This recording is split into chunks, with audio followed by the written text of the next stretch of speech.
Story number 1. I'll never forget the day my dad and I nearly died. Deer hunting is such a huge sport and so many people do it, you wouldn't think about how dangerous it is. The story I'm about to tell you is mostly vague in order to protect my father's identity, as he would rather not want the world to know who he is. You could say deer hunting as a sport runs in my family.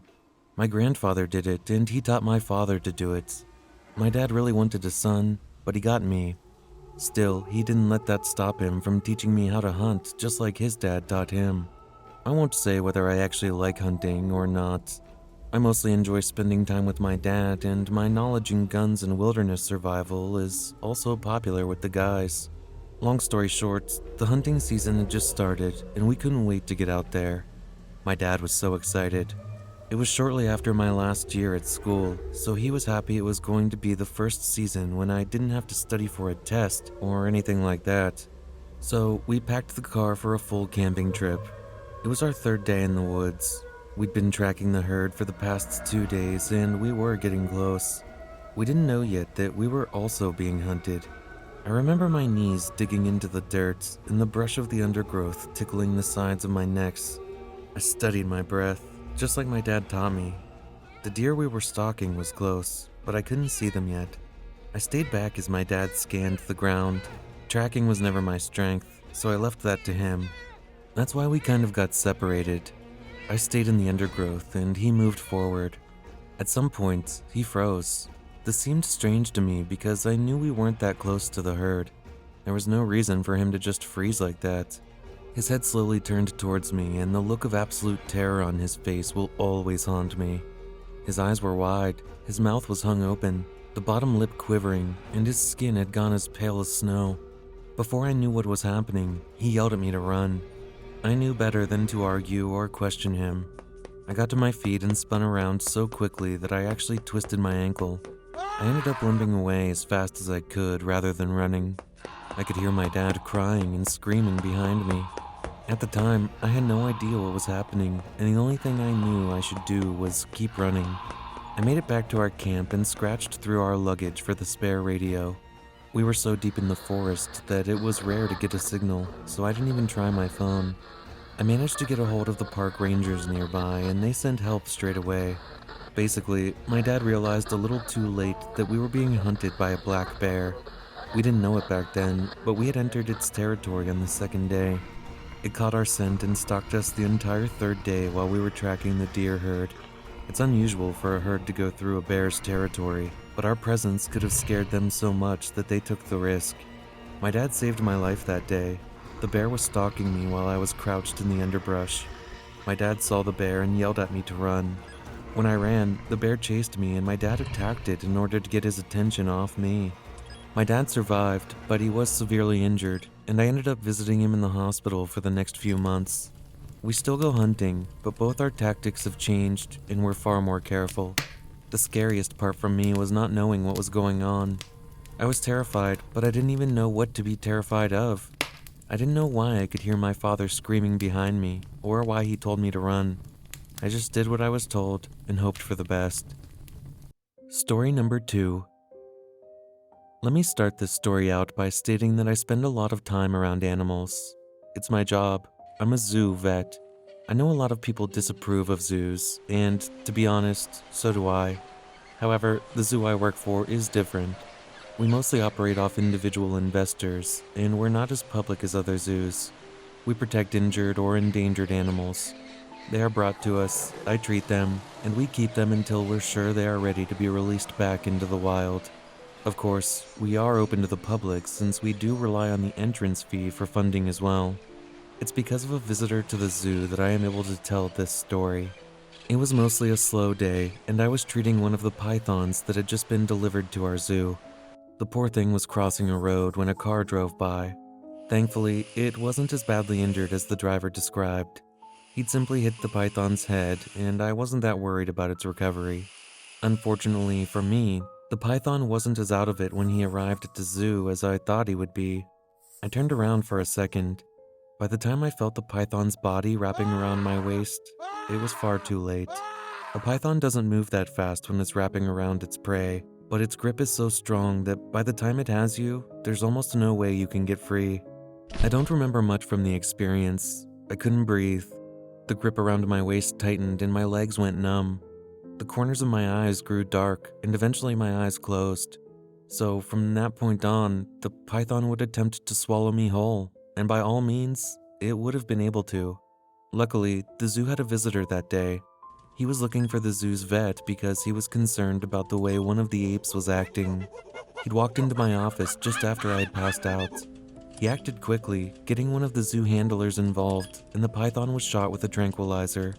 I am forever grateful to that man. He saved my life. I don't blame the python for what happened, as I usually don't blame any animal for any attacks. It's in their nature. This is their world, and I would never hate or blame an animal for attacking me. I'm just glad that this attack didn't mean the end of me. Story number 3. I'm a very gentle person. I like simple things such as reading, driving along the coast, and even golfing in my spare time. A lot of my friends joke that I might be a 30-year-old man, but I act like I'm 60 and getting ready to retire. My lifestyle, while being what most people describe as boring, keeps me safe. I have never been injured or need to go to the doctor for anything more than a cold. Still, it doesn't matter how careful you are. Misfortune has a way of finding the most unfortunate. You know that rumor that there are usually crocodiles in the lakes at golf courses? Well, it's not just a rumor. The lake at my golf course actually had a crocodile hiding in it. This isn't a normal thing. It was during the rainy season, and the golf course is close to a river that is part of a nature reserve. The large amounts of rain basically turned the golf course into the perfect marshland for the crocodile, and it wandered over from the river into our lake. By the time it dried up and the golf course reopened, the crocodile had made the lake its home. However, I didn't know any of this that day, or else I certainly wouldn't have reached my whole arm into the water in order to retrieve my ball. I was splashing around, certain that I had seen the exact spot where my ball had plopped into the water. The next thing I saw was a long row of large white teeth burst out of the water. I never knew exactly how fast crocodiles were until that moment. In seconds, its jaws clamped shut on my arm, and it had pulled me into the water. Crocodiles like to kill their prey in one of two ways. They pull them down into the water to drown them, or, when on land, they go into a barrel roll to disorient them. I didn't know exactly what to do. I panicked. Water rushed into my lungs. I couldn't see anything, and there was a throbbing pain vibrating up and down my arm that made me want to scream. I reached out towards the crocodile. By sheer luck, I had found the monster's eyes and jabbed my thumb into it. I felt its jaw release my arm, and I immediately kicked back towards the surface. Adrenaline rushed through my veins. I didn't feel the full extent of the pain until a few hours later when I was in the back of the ambulance. I lost my arm that day. The ambulance took far too long to get to me, and the crocodile had buried its teeth too deep. When I reached the emergency room, my arm was hanging on by a thread. Still, I could have lost so much more that day if I wasn't as lucky. Story number 4. The thing I remembered the most about the day I was attacked by a shark is the smell. When we arrived at the beach that day, there was a horrible smell in the air. It was foul. The hairs on my nose stunk and it brought tears to my eyes.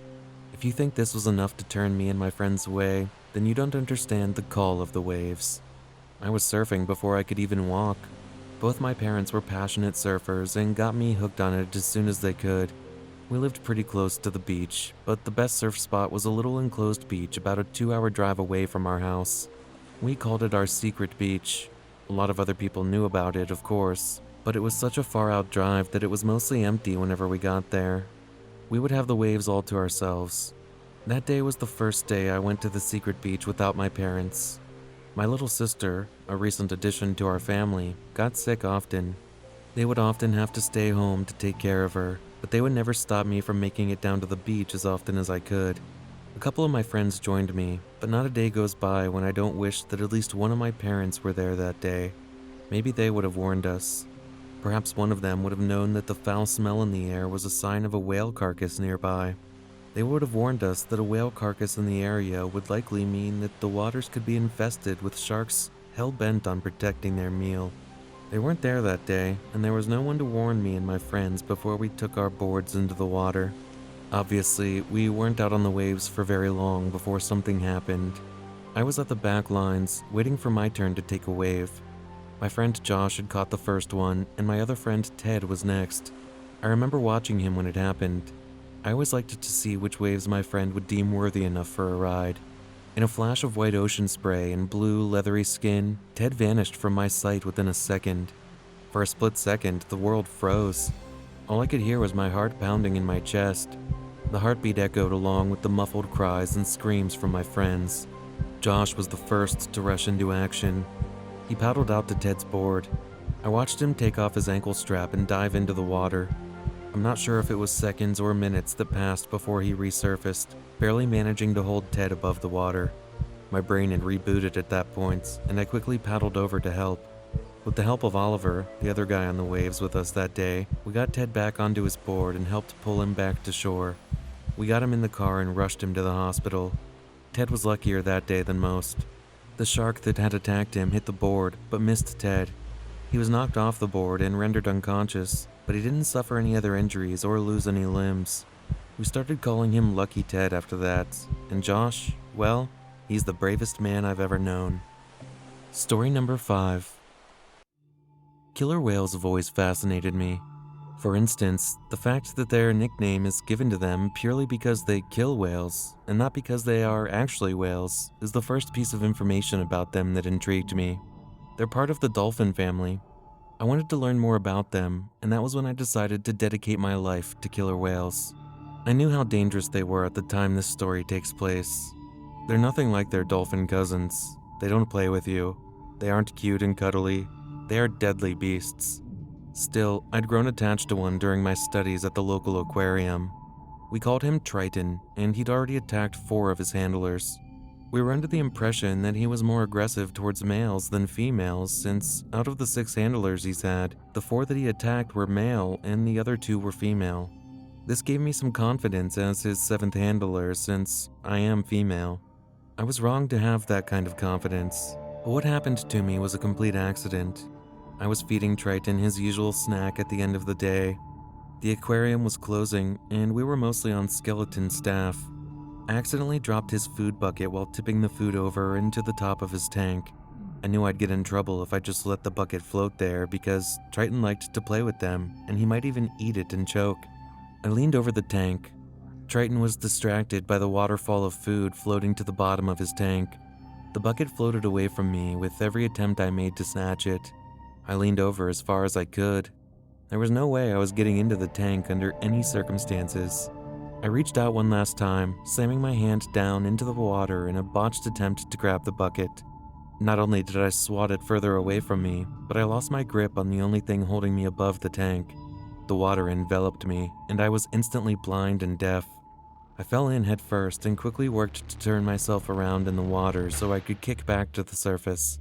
As I began kicking upwards, I felt something clamp around my leg. My eyes were still closed, so I couldn't see what was happening, but I had a pretty good guess. Triton had grabbed my leg in his mouth and was dragging me to the bottom of his tank. It was how he had killed his last 4 handlers. He was going to drown me just like he did them. I didn't fight back or attempt to escape. I knew there was no point. A killer whale is strong and fast, so there was no way I could escape his grip and swim back to the top of the tank before he grabbed me again. I knew I was dead. Then, Triton let go of my leg and left me floating motionless in the water. I wasn't sure what to do. He could have been playing a game with me. I didn't trust it. When I felt someone's arms wrap around mine from behind, I realized that some of the workers had leapt into the tank to save me.